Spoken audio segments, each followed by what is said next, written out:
Hey, what's going on everybody, and welcome to update 1.1 of my channel. So essentially I just wanted to talk about what's going on in my life and also some questions that you guys have asked in the past. So I just started my senior year of high school, so everything is pretty busy for me. So I'm going to try putting out 2 videos every week, every Tuesday and Thursday around those areas. It might be Wednesday that it comes out, but either way I'm going to try getting them out Tuesday and Thursday. As for the channel side of things, this channel is about to hit 800,000 Whoa, no, not yet. This channel is about to hit 800,000 views, so thank you guys so much for that. And it is also about to hit 12,000 subscribers, which is pretty mind-blowing. It is especially mind-blowing when you look at the amount of minutes people have watched. It comes in at around 6 years and 90 days.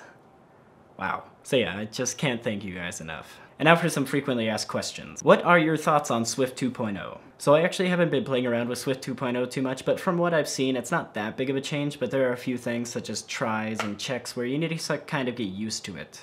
But again, I haven't played around with it too much. I kind of don't like messing around with betas, especially with videos, because it could be gone in a week and that video could be obsolete. So I've been mainly focusing things on Xcode 6 at the moment, although as soon as Swift 2 comes out of beta, I will be sure to switch over to that for all my tutorials.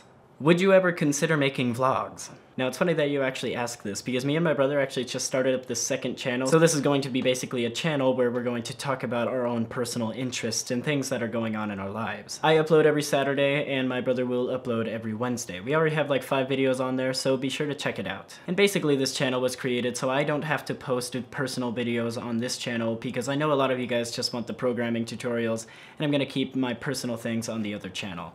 What got you into programming in the first place? So basically when I was 11 or 10 years old, I played Age of Empires way too often. And my stepmom noticed this and she just said, "You can program once you learn how to program your own games." A few tears were shed, but either way, this is where I am today, and that's what first got me into programming. But I am so glad that I got into it. What was your first programming language?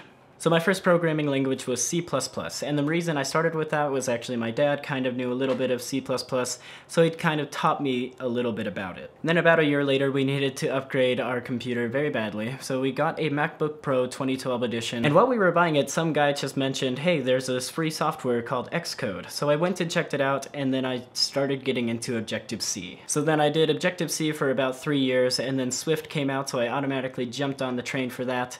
And now here I am teaching Swift to you guys. What is your preferred method of learning, free or paid? So everything that you have seen on this channel was learned free. Everything that I learned was based off of stackoverflow.com. It's my own knowledge from using Objective-C for a while there, and I just basically learned everything for free via Google. The internet is an amazing place. How long did it take you to become fairly proficient in Xcode and Swift? First of all, thank you for all your questions. So being fairly proficient, it probably took me about 2-3 years. It takes a while to actually get to know what everything means. For Swift, it wasn't that much of a change because I've been using Xcode for a while, so it wasn't that much of a change. I had to get used to using variables and other things and not having to use the semicolon, but I got fairly proficient in Swift about 6 months after switching over from Objective-C. After doing, again, Objective-C for 3 years. Do you have any cats? No, I do not. I do not have any pets, but if I had to have a pet, it would be a dog. Or maybe a hedgehog. What inspires you to develop iOS applications, and what continues to motivate you? So at first when I was doing programming, I basically just had a bunch of things that I wanted to do in my head, and I did those things, and it was the most amazing thing in the world. I think my first application that I made with Objective-C was just a simple Hello World application, and then I moved right into doing a calculator.